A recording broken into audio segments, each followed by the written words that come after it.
مولانا عبدالحکیم اسحاق کے بیانات کے لیے حکیم اسحاق آفیشل کو سبسکرائب کریں۔ مولانا عبدالحکیم اسحاق۔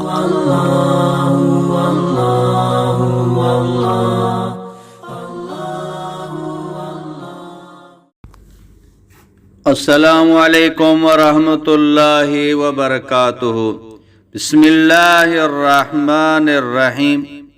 میری والدہ اور میرے دوست کو بلڈ پریشر کا مرض ہو گیا ہے اور صحیح نہیں ہو رہا، کبھی کم کبھی زیادہ ہوتا ہے، اس کے لیے کوئی دعا بتا دیں۔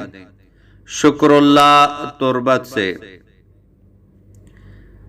اس کا جواب یہ ہے کہ آپ اپنی والدہ اور دوست کو کہیں وہ سورہ رعد کی یہ آیت الذین آمنوا وتطمئن قلوبهم بذکر اللہ الا بذکر اللہ تطمئن القلوب، سورہ رعد آیت نمبر 28، ہر نماز کے بعد 7 مرتبہ پڑھ کر اپنے آپ پر دم کریں اور اس کے علاوہ پانی پر دم کر کے بھی وہ پانی پئیں، انشاءاللہ تعالی مفید رہے گا۔ بعض آزمودہ مجرب یہ علاج ہے، واللہ اعلم بالصواب۔ مولانا عبدالحکیم اسحاق کے بیانات کے لیے حکیم اسحاق آفیشل کو سبسکرائب کریں۔